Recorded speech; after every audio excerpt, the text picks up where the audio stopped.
go ahead and get started. First question from me. Alex, a tough one out there today, but a great fight. Can you just give us your thoughts on the match and your performance today? It was a tough one, like you said. I think it's only normal that with the loss comes disappointment and being upset. But then again, it's another opportunity for me to take and learn and grow as a player. And yeah. Great. Questions in English, please. Ben? Hi, Ben Rothenberg from Bounces. The crowd that you had today, I don't know if you expected that or when you saw the schedule, if you realized that Court 6 would be not enough for your crowd, but it was like the story of today at the tournament, how many people were there, how many more people wanted to see you who came and couldn't get seats. What did that feel like for you just as a player to see how much support you had and how much excitement you had from so many thousands of people who came to the Australian Open for you today? Yeah, it was so heartwarming, and I think that's one of the things that makes a loss like today a little bit harder, is that I know a lot of people were rooting for me, but then again, Alycia played really well. And, I just hope that this support continues with the losses along with the wins. I think that would really touch me. But then again, just the fact that everyone came out and really squeezed into that cozy court, I really appreciate it. I felt so loved even when I was 5-2 down in the third, still felt the love. So I'm really appreciative and super thankful. Yeah.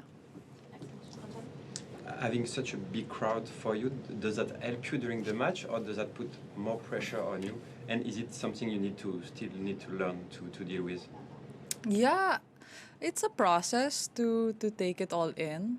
I think this week was definitely, there were elements that were a bit overwhelming, especially during my practices. I didn't expect that many people to be there. So it's a learning process like everything.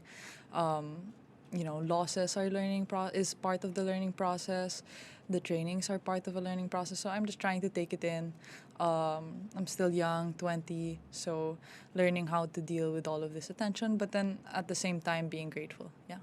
Yeah, Alex, I just wanted to ask what it's been like in the off season with the increased amount of attention you've gotten. What kind of opportunities have you had to do, things like that, just compared to this time last year, perhaps? That's a good question. In the off season, not much changed. I would say in terms of, I think because off season in the end is training, so the training was hard. The training was intense. One highlight of the off season though was getting to compete in the SEA Games, and I had so much fun with my teammates, and it was really kind of a safe space for me to be more extroverted and really enjoy myself. Yeah. Next English question, please. Right here. It was hard for me to see, but I believe you walk out on the court with the headphones on. Is that correct? Mm-hmm. Do you do that to just kind of block out all that's going on around you so that you can get to the court a bit more focused, and then once you take the headphones off and you're on court, then you can absorb the atmosphere? Yes, I think it definitely helps. I listen to a lot of music, not just for tennis purposes. I just listen to a lot of music in general, and it can get quite loud, especially when you're walking into a court like that. You can really snuggle with some people over there, and they start to talk to you, but sometimes they don't understand that you're in the zone. So I feel like headphones kind of gives that message. Yeah. Next question, please, Ben. Have you had any conversations with tournament organizers about your popularity here? Do they say oh wow, sorry, next time we'll have to put you on a huge stadium? We didn't know, because it seemed like there was a disconnect here between the demand and the supply. Well, I don't know. I have no say in the courts that I am put on. I'm just here to do my thing. Whatever court they put me on, I go compete, and that's what I did today. They didn't talk to you. They didn't say wow, you were selling. I 5,000 tickets didn't today. hear Yeah. any comments like that. Yeah. Question back. Hi, Alex. How do you balance, staying locked into tactics while soaking in what this means for, Filipino Filipino tennis in general, and especially with the vocal support of the crowd today? And what learnings would you take on for tomorrow's doubles match? Sorry, I'm gonna have to ask you to repeat the question. That was a great question. Yeah. So No, sorry, I I'm also kind of so- like. Yeah. Okay, So, yeah, go ahead. like, how do you balance sort of staying locked into tactics? Obviously, you mentioned earlier about the headphones, just the focus side, but also like soaking in this moment on what it means for Filipino tennis actually being in the world stage and with the visible and vocal support of the community. And obviously, with the doubles match tomorrow, what sort of learnings would you take on from today to put onto sort of like a game plan for tomorrow's match? I'm big on compartmentalizing, so I think there's a time for each of those things. I think walking into the court and before or during the match is not the time for you to look at the quote unquote big picture. So I've done so many matches in my life, and although it's different now because it's a Grand Slam, it's my first main draw in Australia, it is just another match, and I have to treat it as so. So I have certain routines that I do, warm-ups when I'm there. It's such a competitive mindset that you're not thinking about what this does for the Philippines. You're thinking about what do I need to do in the next point. And then, of course, there are moments after the match when you walk off and you realize that there's so many people and they give so much love. And then you reflect on it, and then it helps cushion the loss, I guess. Depends how you look at it.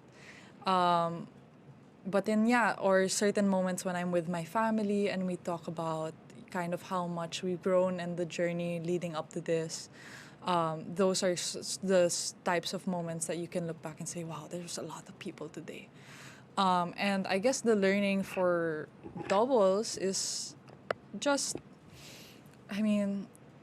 it's hard to take the learnings from singles and go to doubles, but then I feel like there were a couple things I could work on today that maybe tomorrow will be improved on. Yeah. Yeah, thank you. Obviously, you're still sort of doing your first time on the full level tour. But do you have a sense yet of sort of where the cities are, where the biggest Filipino crowds have been so far, and do you know where to expect them, I guess, as you go from each tournament to the next one? What are some of the biggest crowds you've had so far? This was definitely one of the bigger Filipino turnouts. New York was huge. It was tough because it also depends what court you're on, that you feel the noise and things. I would say the top two so far have been Melbourne and New York. Yeah.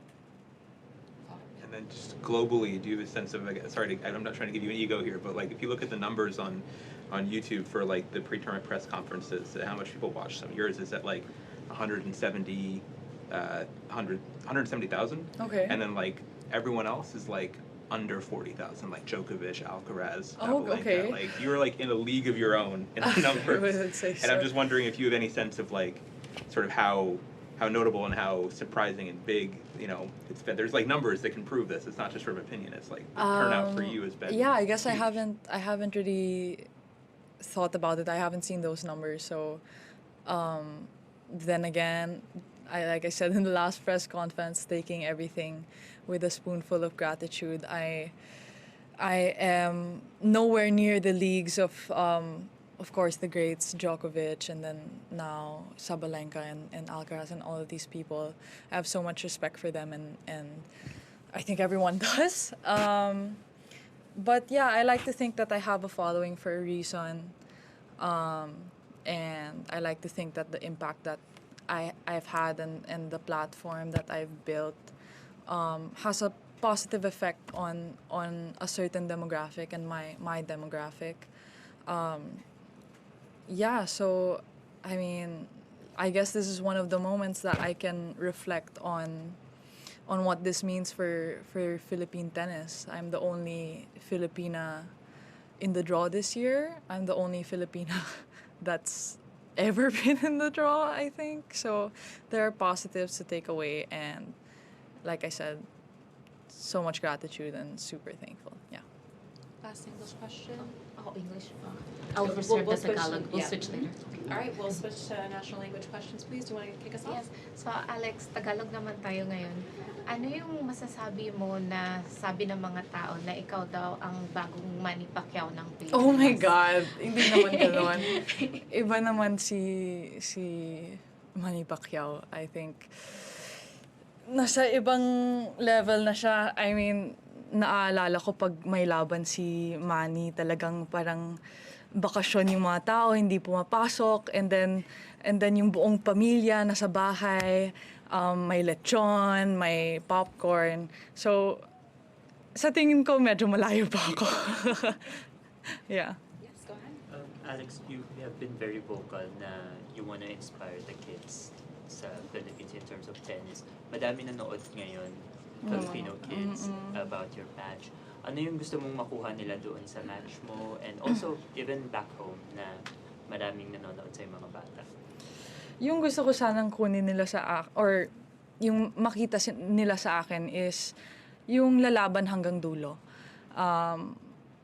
More than yung serve ko or kung paano ako gumalaw or paano ako pumapalo, yung laban talaga yung nakikita sa mga Pinoy. Sa feeling ko, yan talaga yung characteristic na unique sa Pinoy. Oo. Did you get more? Yes.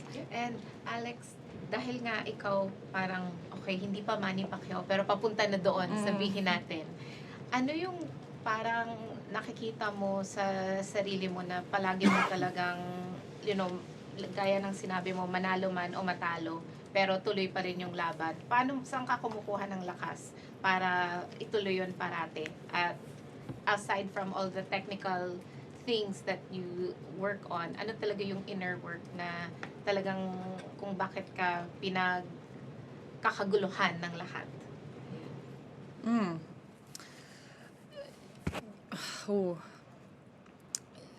Kinukuha ko yung lakas ko lumaban sa pagmamahal ko sa tennis. Mahal ko talaga yung tennis. Mahal ko yung tunog ng bola, mahal ko kapag super tight na yung match, tapos important point. Madami akong natutunan sa tennis at malaking bahagi ng buhay ko. Kaya yan talaga yung nagpapatuloy sa akin, tsaka yung pamilya ko. One final question. I can take it. Anyone? All good? Okay. Thank you very much. Thank you. Thank you.